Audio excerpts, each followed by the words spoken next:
Gabón, buenos días. Bienvenidos a la rueda de prensa de la película The Other Lamp, película que compite en la sección oficial de esta 67 edición del Festival de San Sebastián. Y para hablar de ella, pues contamos con parte de su equipo.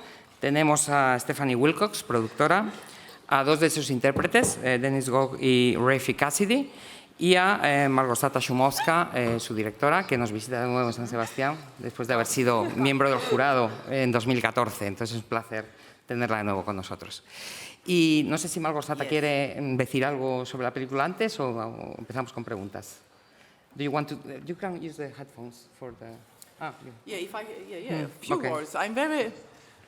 I'm just very happy to of course, to be here, and I love the festival and the spirit of the city and the spirit of the festival. And what I can say, I'm just very curious about the reactions, critics, journalists, but also the audience, I would say the real audience, which is gonna watch our movie tonight. And yes, it's like a European premiere for The Other Lamp, because we have already an American premiere at Toronto Film Festival. Then maybe it's a different audience, maybe it's a different perception. Let's see. I'm just very curious about the European, response to the movie. Okay, thank you. Tenemos preguntas. Tenemos aquí una ya. It's a wonderful film for several reasons. Congratulations. The first question.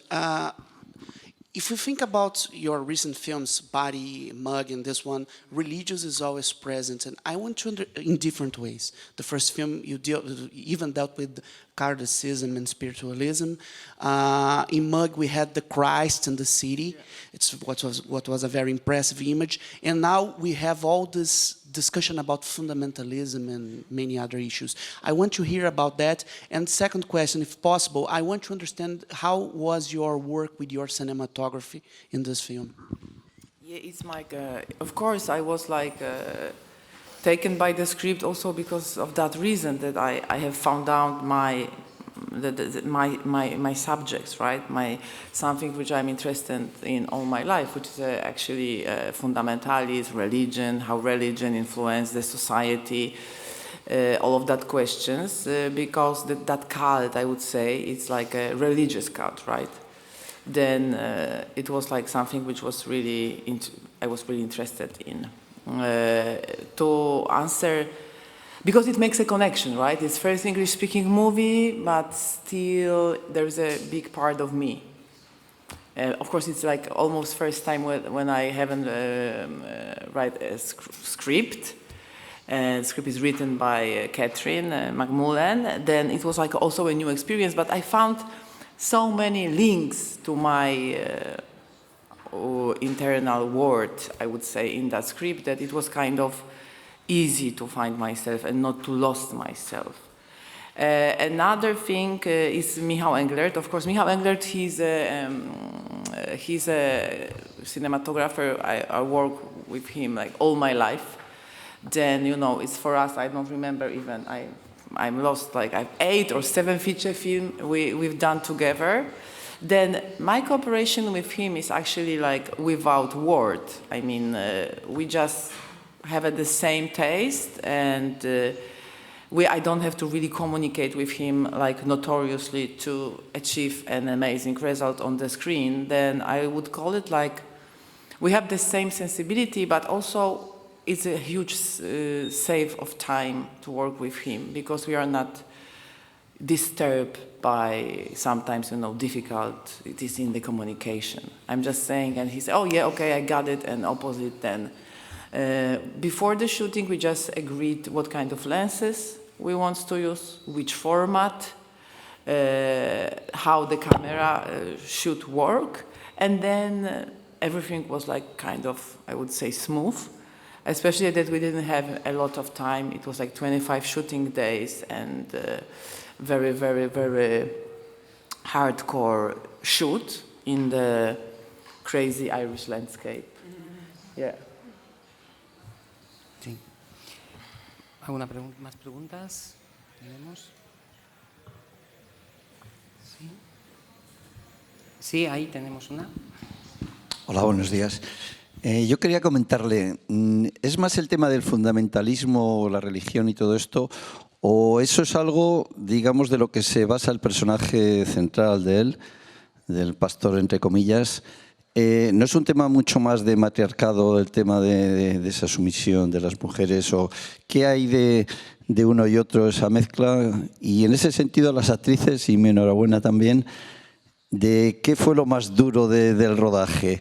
¿Realmente esas condiciones que ha comentado la directora o todo lo que conllevaba vuestros personajes y en relación con ese pastor?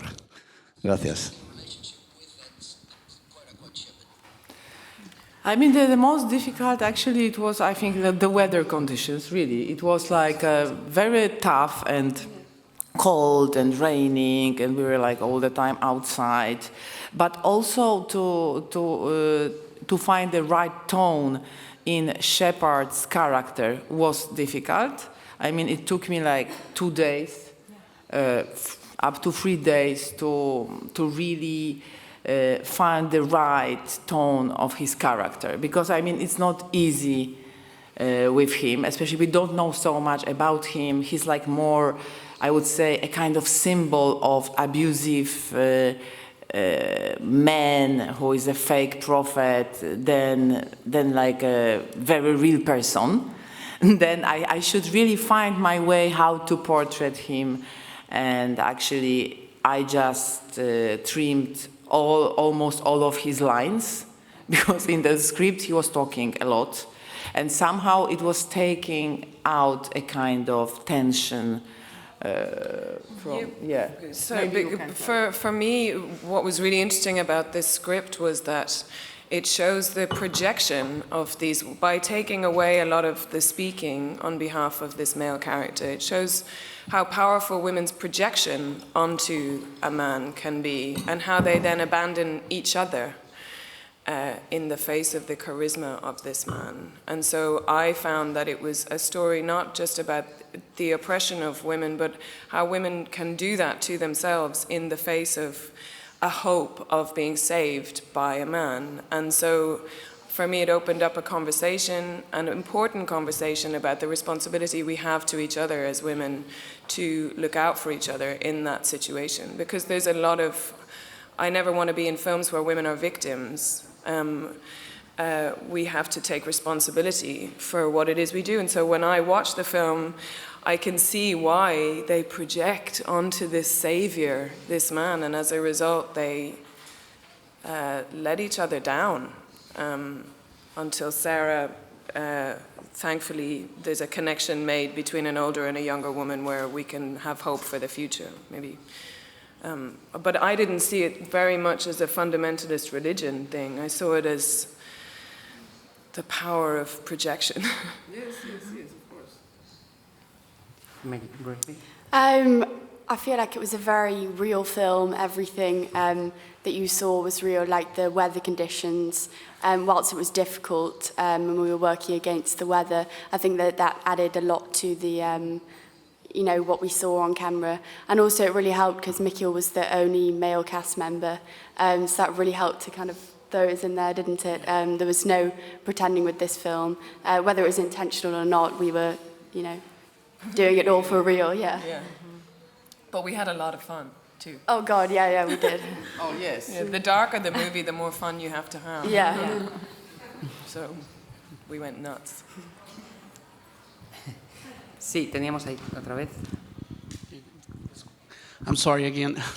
I have 2 questions. Stephanie, first, I want to understand how was the financial of this project, and not only financing it, but the distribution of a project like this. It's a very auteur film in several reasons, but it's also like a genre movie.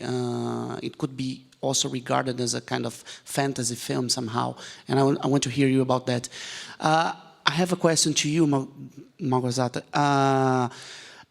Better than trying to find the references you use, I believe is to find the dialogues your film can establish with other films. I could make a conversation between your movie and Shyamalan's The Village. with Bergman, with many other, Lars von Trier, Antichrist. But I want to hear your own references in this case. Who are the directors that somehow your movie dialogues with? Okay, maybe first Stephanie. Yeah, I'll go first. Yeah, so it was made as an independent film with independent financing as well as funding from various government bodies. It was structured as an official European co-production between Ireland and Belgium. So we shot the film in Ireland, in Wicklow specifically, and then we did all of our post-production in Belgium. So we had funding from Screen Ireland and some other private investors as well. And yeah, to distribution, it was made purely independently. So I work on all independent films along with another producer named David Lancaster. And I would say our taste generally are films that walk that line between art and commercial, and films that have a really strong authored auteur director's voice, but feel theatrical, that people want to see them in a cinema. And we felt like from the script and through Malgo's direction as well, that this film fit right in that wheelhouse of being incredibly theatrical, and it's a real experience seeing it on the big screen, but stayed really true to the work she'd done before, which is really bold and provocative. To me, I have watched, it's first time I made a film which has something to do with genre. And then it was like a very, very new experience. And actually, I like it. Then maybe I became a genre director now. And of course, it's in the middle. It's very auteur, it's not totally genre. Maybe it should be more genre, actually. Malgo spent a lot of time on set yelling, "More blood, more blood." Yeah, yeah. And then I was watching before like few horror films, like from the new horror wave, like Get Out, Hereditary, also some others, and then A Ghost Story. Like indie American, a kind of horror thriller invitation films. It follows, like, usually I'm not watching that kind of films. That is also so interesting to me, to dive into a different world. And then, of course, I have watched Repulsion by Polanski. And, of course, Shining by Kubrick, and of course, Antichrist, I had it in my mind, but probably Lars von Trier, he's like one of my favorite directors ever. Then it's a natural influence. I'm under his influence notoriously, because I adore what he's doing always. Un poquito para añadir a esta pregunta. Es tu primera película en inglés, la primera vez que ruedas en inglés la película, y además no es un guión original tuyo, ¿no? En este caso era un guión de Catherine McMullen, ¿no? Y entonces un poco también cómo fue esta experiencia para ti, ¿no? Trabajar en otro idioma y trabajar además con un material ajeno. No sé cómo llega ese material también a tus manos, no sé si es a través de Stephanie o...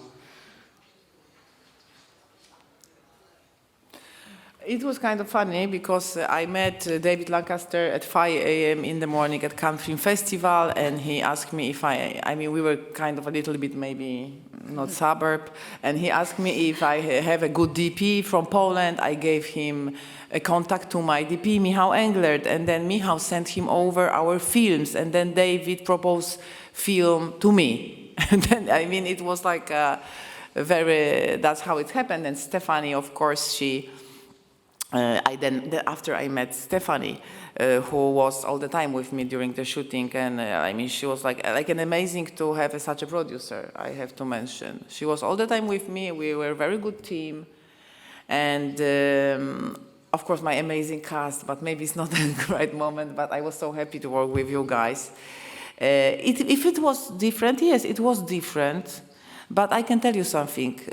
I've done 7 feature films, all art house, which were like Locarno Film Festival, then Berlinale, Berlinale Panorama, Berlinale Competition. And at some point, you are kind of, maybe not tired, but you want to experience something very new and very different.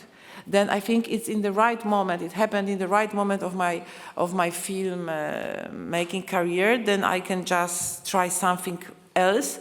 And also it's not easy to write all the time the scripts. You know, sometimes it's very good to receive a script, and I'm just discovering this receiving scripts, and actually some of them, they are very interesting. Then I'm very open to that experience, but my experience was good. Because I have a good producer, I have a good cast, and language, to me, there is like, no, I don't have like language issues. I mean, you know, you understand the script because you have read this many times, you understand the dialogues because you almost learned them, memorized them. Then I can't see if it's like a very complicated. Y quizá Stephanie también que nos pueda explicar. Supongo que, bueno, ella conocía las películas, la carrera de Malgorzata, que era lo que le atraía de su cine, ¿no? Para que se decidiera también a esta colaboración, ¿no?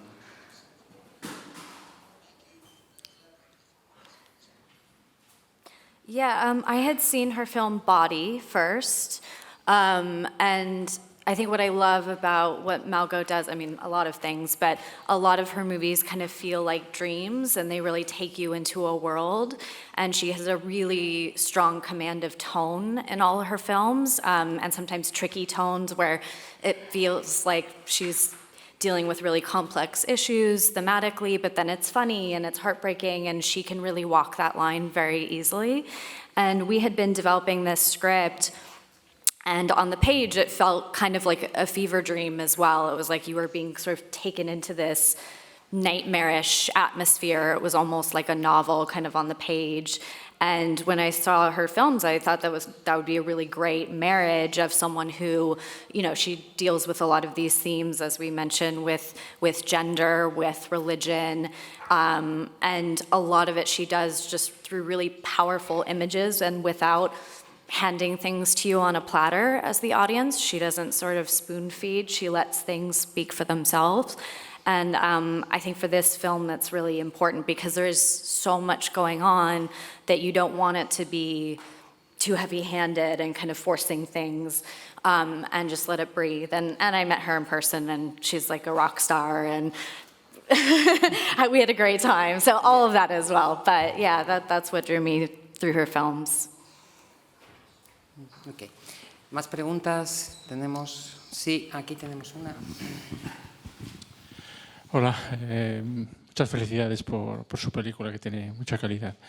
Yo quería preguntarle 2 cosas, una a la directora y otra a las 2 actrices. Cuando veo la película, me da la sensación de que cada plano es muy trabajado al extremo. Cada plano es una composición propia, un cuadro, ¿no? Eso, si es así, lo que requiere es mucho tiempo. Y si realmente ese tiempo se produce estando en exteriores, ¿cómo hacían las actrices para poder mantener el gran nivel emocional con que desarrollan sus papeles? Porque estando en exteriores y manteniendo siempre un nivel muy alto emocional, a la hora de construir el plano, imagino que las esperas serían largas. Muchas gracias.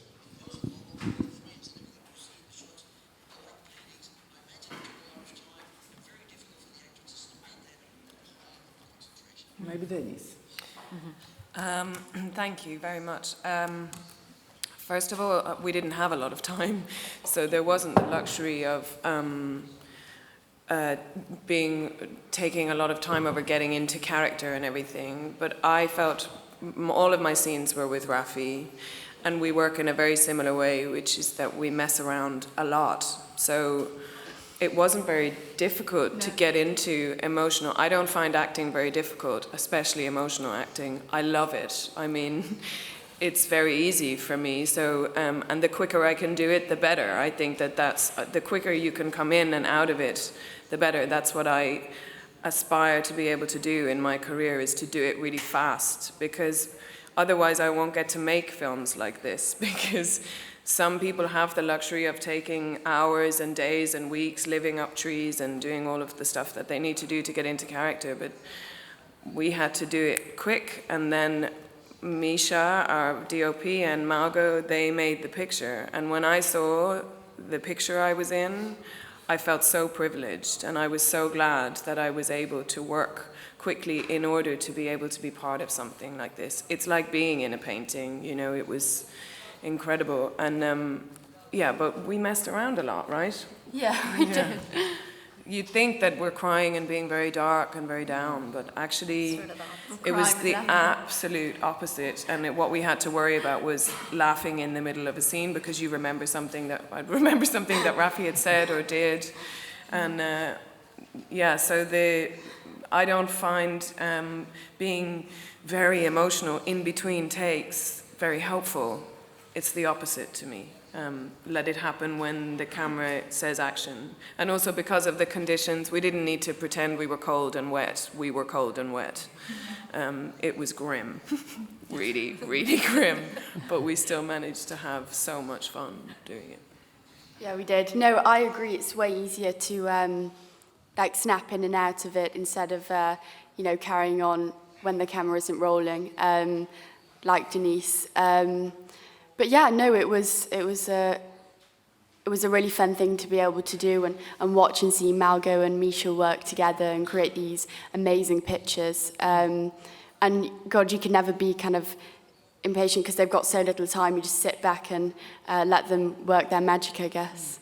But also saying that Rafi was, you know, #1 on the call sheet. She was our captain, our leader. And if she had been a nightmare, this would have been a disaster to work on because it was so tough. The conditions were so tough.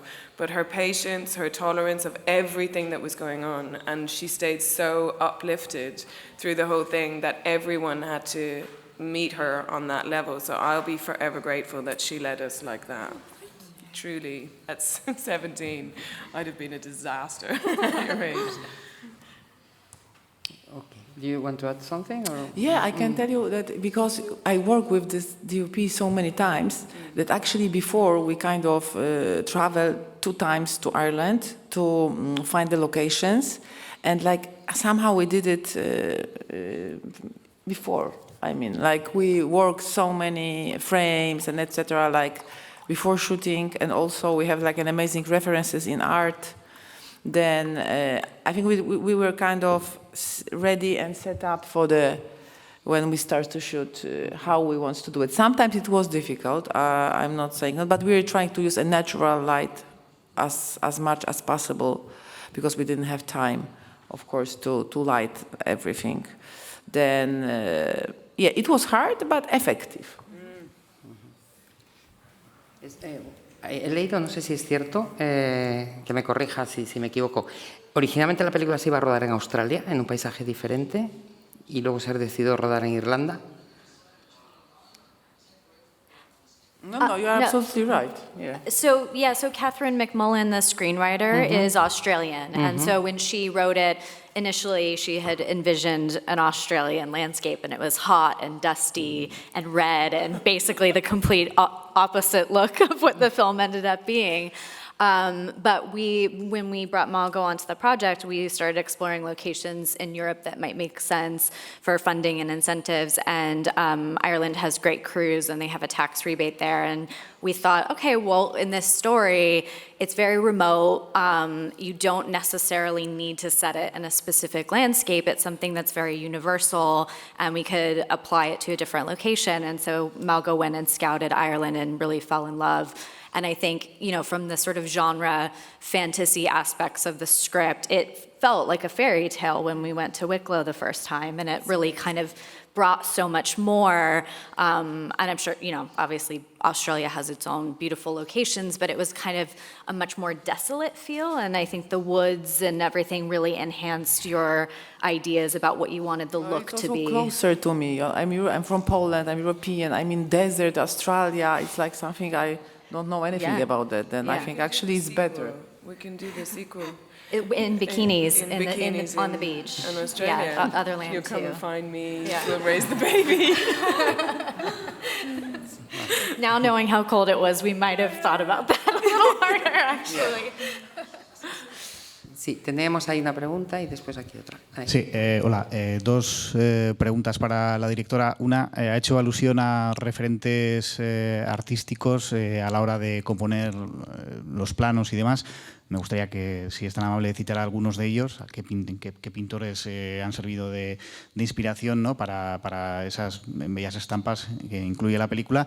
Y luego, si nos podría avanzar si su próximo proyecto supondrá un retorno a Polonia o tiene intención de seguir rodando fuera de casa y en otros idiomas. There are two references, actually, photographers, modern photographers. One is Jeff Walls, and another is Crowdson. And this is like, it was like a kind of reference for us, but not only. I mean, also like some paintings, some painters from the beginning of the century, and also some films. It's like, but yeah, these two, Jeff Walls and Crowdson is like a mine inspiration, I would say. To answer on your next question, it was a moment, because exactly now I was offered some projects, another English-speaking projects, and then I have to choose, or I'm coming back to Poland and doing a movie. I already have money from Polish Film Institute and Germany, or not. And it was a very hard decision to be made, but I decided to make a movie in Poland. Then, and my art house spirit still alive, I would say. Yeah, but it was a kind of hard decision, I must say, because I started to like to play with another people and with another stories, and like to be kind of unexpectedly free, also free from Poland and the problems we are facing there. And if you are making movie in Poland, you have to, it's not you have to, but you are just saying something about Poland immediately, because it touches you, it's your own country, now passing through not very nice period, I would say. And then you are so much attached to the Polish problems. Then my next movie is gonna be really attached to the Polish problems again. Then I hope the next one is gonna be, I don't know, in US. Había aquí otra pregunta. Sí, a ver, me encanta que estén Denise y Rafi, porque siento que durante toda la trama, aunque estás intentando desde el principio entender de qué va, y crees que quizás el centro es el pastor Michael, nos vemos que Denise y Rafi son como que el centro de toda la trama, y estás siempre atento de saber qué es lo que va a pasar con ellas, porque llevan todo el control psicológico, y es ahí donde quizás vas a entender qué sucede en la película. Esto lo digo porque estás durante todo el desarrollo de la película, vas atento a estos dos personajes, y eso te hace estar totalmente consciente de lo que va pasando durante toda la película. Y te das cuenta de algunos detalles que a mí me llamaron mucho la atención. Hay dos escenas en las que se hace una toma abierta, en la que van por el bosque. Se supone que deben ir todos los personajes porque van pues detrás del pastor, pero de pronto notas que no están las niñas. Y uno dice, ¿y qué pasó? ¿Y dónde están las niñas? Una. Y dos, luego cuando llega la noche, evidentemente no hay luz, pero de pronto en una toma la cámara enfoca una luz, no ves el faro, pero enseguida notas que es un faro, y luego, porque lo tapa un árbol, y dices, ¿y qué pasó aquí? ¿Qué significa eso? Y luego pues desentiendes. A ver, con todo respeto, ¿es un descuido o fue una falta de presupuesto o tiene algún sentido?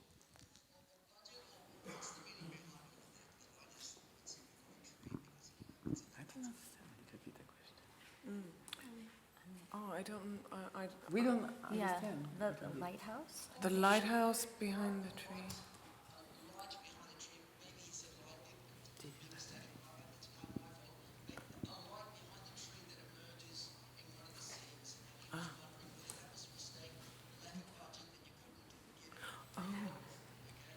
I can't see. I don't know which moment you are talking about.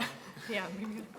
I don't know, but thank you for saying that we explained the whole film. I'm happy that DOP is not here. ¿Puedes explicar de nuevo? No, I don't know. Actually, no. I think we didn't make any mistake from our perspective. If it will be a mistake that we're gonna fix it in post, then no. Everything is like on purpose. Then probably this slide is also like on purpose.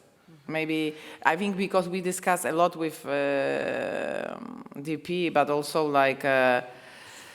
Coming back to the references to the modern art, sometimes the light is a little bit like on purpose fake, you know? It's like a kind of, yeah. Okay. Tendríamos tiempo para una última pregunta, si alguien quiere, porque vamos a ir terminando. ¿Hay alguna pregunta más? ¿Por ahí? Sí, aquí, por favor. Sorry. No, that's one, don't worry.